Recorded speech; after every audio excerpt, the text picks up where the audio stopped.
வணக்கங்க. வாங்க நம்ம இன்னைக்கு முட்டை குழம்பு செய்ய போகிறோம். வாங்க எப்படி செய்யலாம் என்னென்னு தெரிஞ்சு பார்க்கலாம்.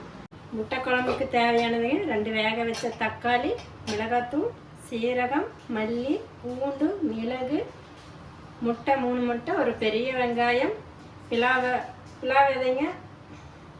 அதுதான் தேவையானது. நம்ம முட்டை குழம்பு தனியாக வைக்காது, அதோடு சேர்த்து நம்ம பிலாவ விதையும் வைக்க போகிறோம். வாங்க பார்க்கலாம்.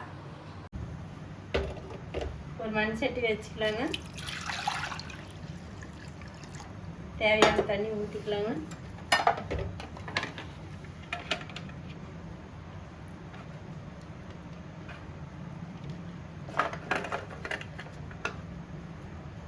பலாப்பழ விதையும் அப்படியே வேக வச்சுக்கலாங்க.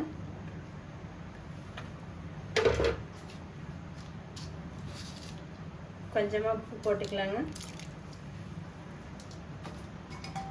இது வெந்துட்டே இருக்கு. நம்ம வெங்காயம் தக்காளி எல்லாம் கட் பண்ணிக்கலாங்க. மல்லியை எண்ணெய் விடாதே அப்படியே சும்மா வறுத்து எடுத்துக்கலாங்க. மல்லி ஒரு 3 ஸ்பூன் போட்டுக்கலாங்க. சீரகம் ஒரு 2 ஸ்பூன், மிளகு ஒரு 15 மிளகு போட்டுக்கலாங்க.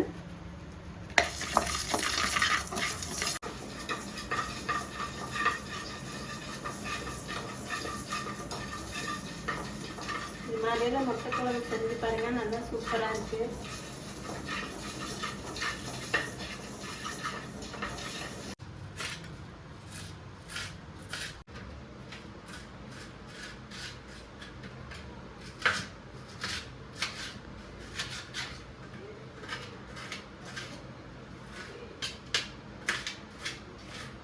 வெங்காயம் பொடி பொடியாக நல்லா சிறுசாக கட் பண்ணிக்கலாங்க.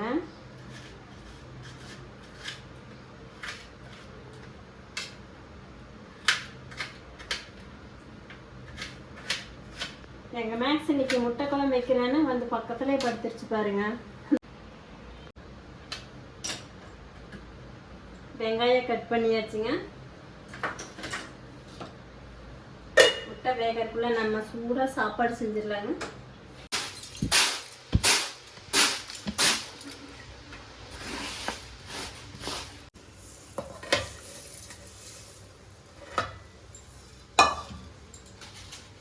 வரமிளகா மல்லியோடு சேர்த்துக்கலாங்க. நம்ம இதை அரைச்சி எடுத்துக்கலாங்க. மாமா நினச்சி தெரியாதாமா.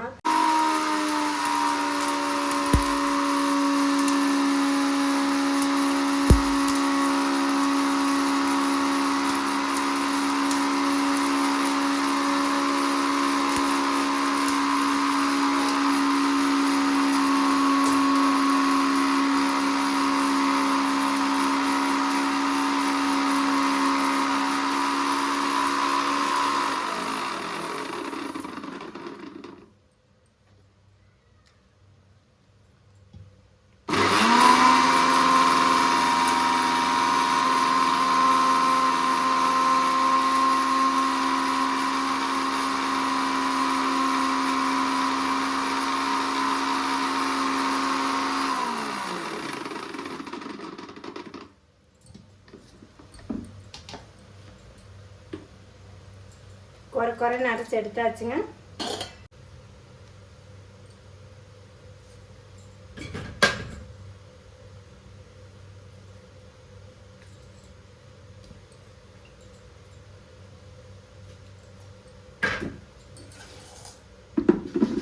தக்காளி அரைச்சி எடுத்துக்கலாங்க.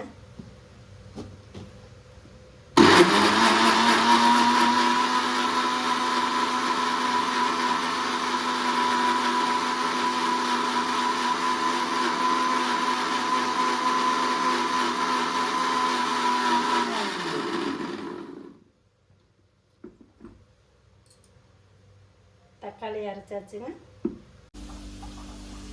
எங்கள் மேக்ஸ் முதல்ல முட்டை கேட்குதுங்க, அதை கொடுத்துட்டு அப்புறம் நம்ம சமையல் வேலை. முட்டையை வேக வச்சு தொளிச்சு வச்சாச்சுங்க. நம்ம தாளிக்கலாம்.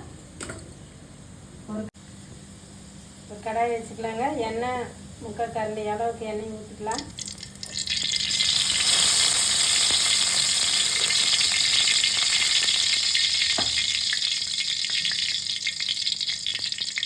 சீரகம் சும்மா 1/2 ஸ்பூன் அளவு போட்டுக்கலாங்க.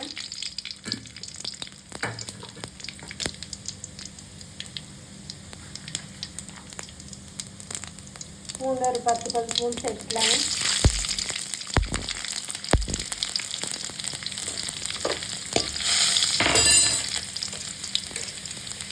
நம்ம பெரிய வெங்காயம் கட் பண்ணி வச்சோம்ல, அந்த வெங்காயம் போட்டுக்கலாங்க.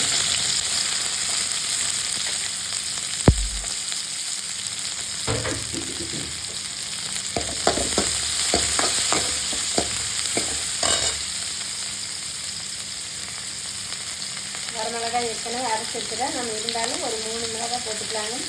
10 மிளகாயாக போட்டுக்கலாங்க, ஏன்னா காரம் அதிகமாக இருக்குது.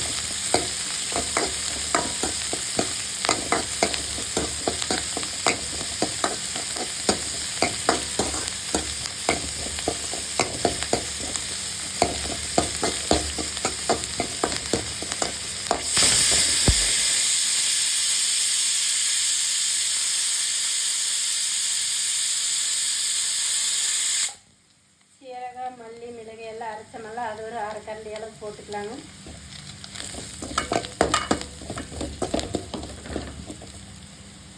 தக்காளி அரைச்சமெல்லாம் தக்காளி ஊற்றிக்கலாங்க.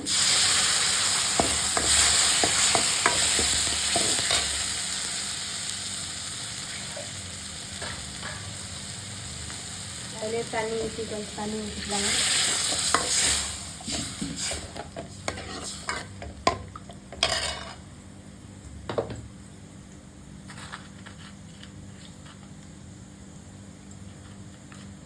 உப்பு ஒரு 1/2 கரண்டி அளவு போட்டுக்கலாங்க. சின்ன ஸ்பூனு தான் இருந்தாலும் இதில் பாதி போட்டுக்கலாங்க.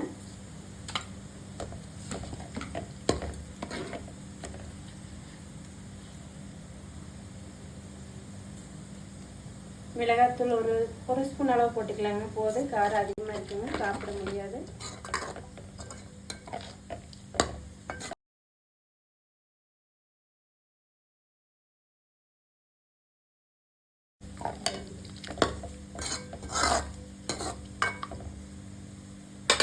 ஒரு கொதி வரட்டுங்க, அப்புறம் முட்டையை போட்டுக்கலாம்.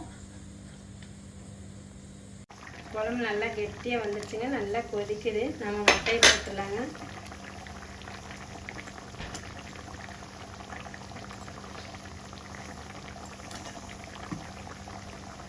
பலாப்பழம் விதையை வேக வச்சுக்கிறேன், அதையும் போட்டுக்கலாங்க.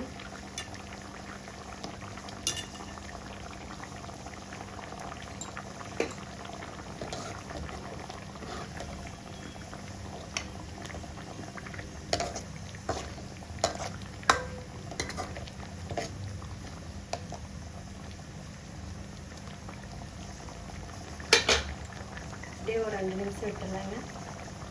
அந்த முட்டையெல்லாம் டேஸ்ட்டு பிடிக்கிறதுக்காக அப்படியே வேகிட்டு மூடி வச்சிடலாங்க.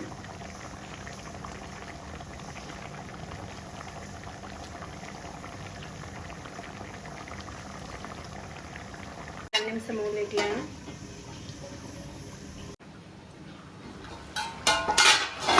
முட்டை குழம்பு ரெடி ஆயிடுச்சு.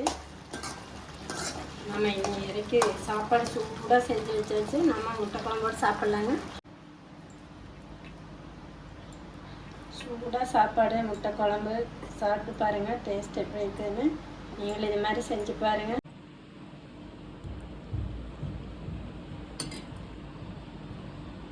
இந்த வீடியோ பிடிச்சிருந்தா ஷேர் பண்ணுங்கள், லைக் பண்ணுங்கள், சப்ஸ்கிரைப் பண்ணுங்கள்.